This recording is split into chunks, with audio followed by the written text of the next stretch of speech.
আমি দেখতে কালো, আর তাই আমার স্বামী আমাকে পছন্দ করে না, আমার ঘরে আসে না। একদিন রাতে আমার পাশের রুমের শব্দ শুনে আমি অবাক হলাম। এত রাতে আমার স্বামীর ঘরে কিসের শব্দ? এটা জানলে তোমরা অবাক হয়ে যাবে। বাসর রাতের শেষ ভাগে এসে জামাই আমার ফুপিয়ে কান্না করতেছে। তার চোখ ভর্তি পানি দেখে আমার কেবলি হাসি পাচ্ছে। আমি রাত্রি। আজ আমার জীবনের প্রথম মধুময় রাত। গায়ের রং চাপা হলেও ভালোবাসার দাবি নিয়ে অবিবাহিত জীবন পথে কয়েকজন পুরুষ এসেছিল। শুদ্ধতম বন্ধনের মানুষটির জন্য তাদেরকে হাসি মুখে ফিরিয়ে দিয়েছি। আজ পারিবারিকভাবে জুনাইদের সাথে আমার বিয়ে হলো। জুনাইদ যেদিন আমায় প্রথম দেখে গেল সেদিন থেকে ছেলেটি আস্ত প্রেমিক হয়ে গেল। বলা নেই কওয়া নেই, পরের দিন শেষ বিকেলে বাইকে ছড়ে চলে এলো। লজ্জায় শ্যামা মেয়ে আমি রক্তজবা হয়ে উঠি। আর চোখে একবার তাকিয়ে ঠোঁটে হাসি লেগে থাকা ছেলেটির মাঝে নিজকে সঁপে দেই। জুনাইদের আগ্রহ উত্তেজনার 2 দিনের মাঝে ঘটা করে আমাদের আংটি বদল হয়। আংটি বদলের 1 সপ্তাহ পর বিয়ে হয়। এই গোটা একটি সপ্তাহ রাতে দুজন চোখের পাতা এক করিনি।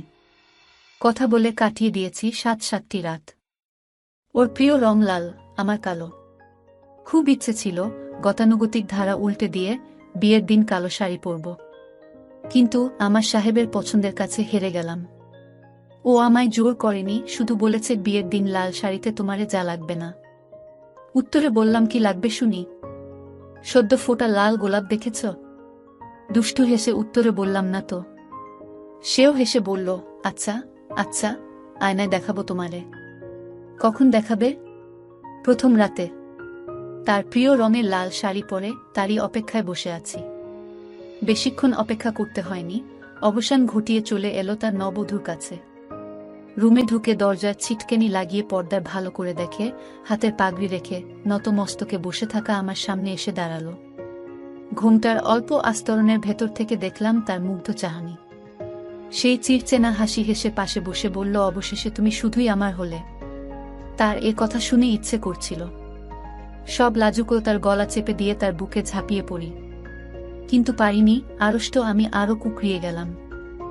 আমাকে সহজ করার জন্য প্রেমিক পুরুষের ন্যায় ফোন কলের কথোপকথন সরাসরি নিয়ে এলো।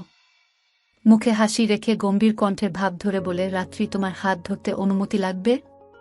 হু বলে মাথা হ্যাঁ সূচক নাড়িয়ে তার ডান হাত ধরে বললাম, জরিমানা হিসেবে এবার 101 বার ভালোবাসি বলো। সুখ করে শাস্তি কেন? এই যে অনুমতি নিলে। হাত শক্ত করে ধরে চোখ বন্ধ করে।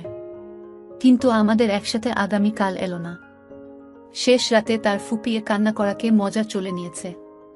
কানের কাছে ফিসফিসিয়ে বলেছি, ক্ষয়ে যাওয়ায় দুঃখ পেয়ে কষ্টের জলে ভাসছ। অহেতুক বকবক করেও ওকে আমি স্বাভাবিক করতে পারিনি। চারপাশে ফজরের আজানের ধ্বনি ভেসে আসছে। হাত ধরে টেনে বললাম, জুনাইদ চিন্তা হচ্ছে তো? হঠাৎ কি হলো তোমার? হাত ঝেড়ে ফেলে দিয়ে রুম থেকে বের হয়ে গেল। বিস্ময়ে দুচোখ দরজায় কাটকে যায়। চোখ দুটো জ্বালা করতে থাকে, পানি জমতে থাকে।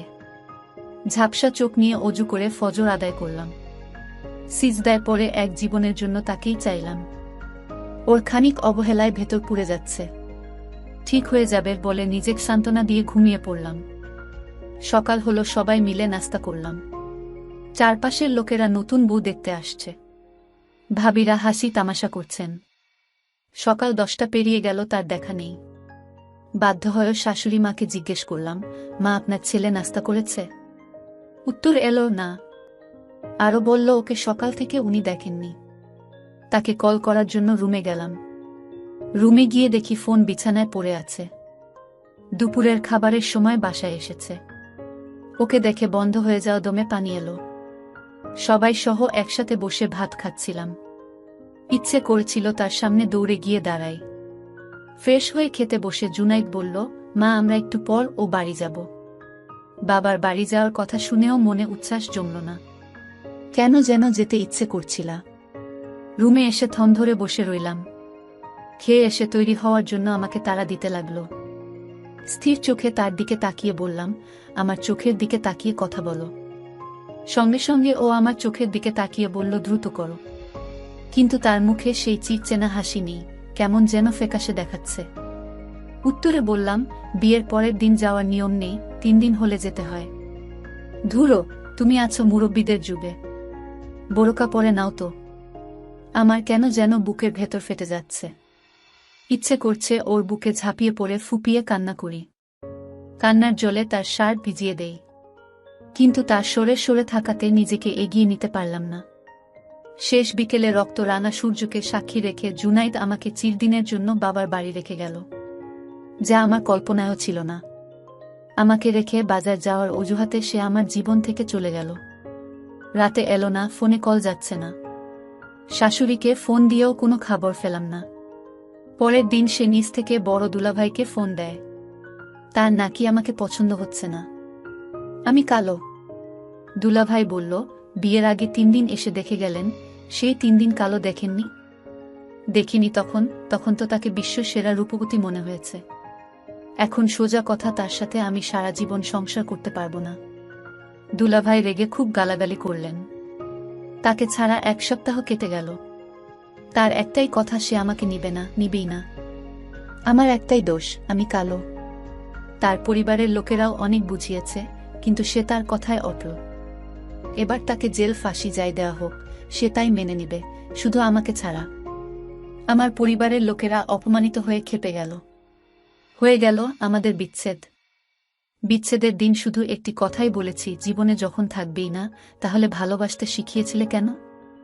তাকে আরও অনেক কথা বলার ছিল, কিন্তু এই একটা প্রশ্নের উত্তরই তো সে দিতে পারল না। সেদিন নিজেকে শক্ত রেখেছি, চোখের জল লোকচক্ষু হতে পড়তে দেইনি, কিন্তু তারপর থেকে আর পারিনি নিজেকে শক্ত রাখতে। এক রুমের বাসিন্দা হয়ে গেলাম। রুমের বাহিরের শব্দ না যাওয়ার মতো করে হাউমাউ করে কেঁদেছি। পরিবারের লোকেরা আমার ভালো থাকার জন্য এখানে সেখানে ঘুরতে নিয়ে যাচ্ছে, কিন্তু সে ভেতর থেকে নড়ছে না। ঠায় বসে আছে হৃদয়ের মাঝ বরাবর, বসে বসে ছুরি দিয়ে খোঁচাচ্ছে আর হাসছে। আমি কালো, তাই আমাকে আমার জামাই পছন্দ করে না, সে বাড়িতে আসে না। তখন আমি ভাবলাম, এ কেমন যন্ত্রণায় পড়লাম, এখন আমার কি হবে, এই ভেবে কাঁদতে শুরু করলাম। হঠাৎ যখন রাতে ঘরে শুইলাম, আমার পাশের রুমে কিসের যেন মেয়েলি কণ্ঠে আওয়াজ আসছে। আমি আওয়াজটা শুনে ঘরের ভিতরে যাওয়ার চেষ্টা করলাম, কিন্তু লাভ হলো না। বলে নেই, আমার একটা সুন্দরী বোন ছিল, তার নাম ইসরাত। সে দেখতে খুবই সুন্দরী। একদিন আমি ঘরের ভিতরে কিসের শব্দ হয় তা জানতে আমি আগেই ওই ঘরে লুকিয়ে পড়লাম। তারপর যা দেখলাম, আমার নিজের ছোট বোনকে নিয়ে গল্প করতেছে। আমি হঠাৎ ওদের সামনে গিয়ে দাঁড়ালাম। ওরা আমায় দেখে চমকে গেল। আমি বললাম, কিরে বোন, তুই তোর দুলাভাইয়ের সাথে কখন আসলি? আমার বোন আমাকে একটি থাপ্পড় মেরে জবাব দিল, দুলাভাই যেদিন তোরে দেখতে গিয়েছিল, সেদিন আমার মা আমাকে সাজিয়ে রেখে দেখিয়েছিল, আর তাই দুলাভাই বিয়েতে রাজি হয় এবং তোর বিয়ে হয়। আর যদি তোর ওই কালো চেহারা নিয়ে বসতি, তাহলে তোর কোনো দিন বিয়ে হতো না। আসলে আমার মা ছিল সৎমা। আমার মা অনেক আগেই মারা গিয়েছিল, আর তাই আমার সাথে এরকম কাজটি করতে পারল। ঠিক আছে বোন, তোরা সুখে থাকিস। আমি চলে গেলাম এ বাড়ি থেকে, কারণ এ বাড়িতে আমার কোনো মূল্য নেই। এভাবে কিছুদিন কেটে গেল। আমি চলে যাই শহরে, একটা ছোট জব করি, একা থাকি। আর রাত হলে কান্নায় বালিশ ভিজে, হে বিধাতা, তোমার কাছে তো রূপের অভাব নাই, কেন আমাকে কালো বানালে? এভাবে কাঁদতাম আর নামাজ আদায় করতাম।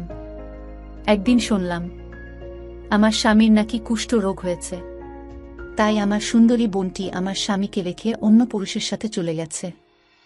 আমি অপমানিত হওয়ার পরও আমার স্বামীকে দেখার ইচ্ছা হলো। আমি ছুটলাম গ্রামের দিকে। আমার শ্বশুর বাড়িতে গিয়ে দেখি উঠোনে আমার স্বামীকে রেখে দিছে। কেউ একটু পানি পর্যন্ত দেয় না, কারণ গন্ধে কাছে যাওয়া যায় না। এমতা অবস্থায় আমি আমার স্বামীর কাছে 1 গ্লাস পানি নিয়ে গেলাম। আমি বললাম, হা করো, পানি খাও, তোমার জন্য পানি আর কিছু রুটি নিয়ে এলাম। আমি তাকে নিজের হাতে খাওয়ালাম। সে আমার দিকে এক নজর তাকিয়ে বলল, তুমি আসছো, আমি ভুল করেছি, আমাকে তুমি ক্ষমা করে দিও।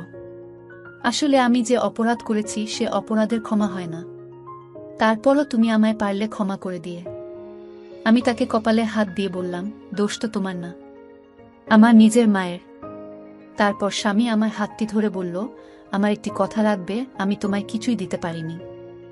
আমি তোমাকে আমার সবকিছু তোমার নামে লিখে দিব। আমি বললাম, এগুলো সম্পদ আমার দরকার নেই। তুমি ভালো হলে আমার আর কিছুই চাওয়ার নেই। তখন সে আমার কান্না করতে করতে বলল, শোনো, তুমি আমাকে কোনোদিন ছেড়ে যেও না, কথা দাও। যদি কথা দাও তাহলে আমি ভেবে নিব যে তুমি আমায় ক্ষমা করে দিয়েছে। আচ্ছা ঠিক আছে, আমি তোমাকে ছেড়ে কোনোদিন ছেড়ে যাব না। বন্ধুরা, সবার শেষে একটি কথা বলতে চাই, কালো বলে কোনো নারীকে অবহেলা করো। কালোর ভিতরে লুকিয়ে থাকে সুন্দর একটা মন, আর ওর ছোট বোন সুন্দরী, তাই তাকে ছেড়ে চলে গেছে। আজকের গল্প কেমন লাগলো তা কমেন্ট করে জানিয়া।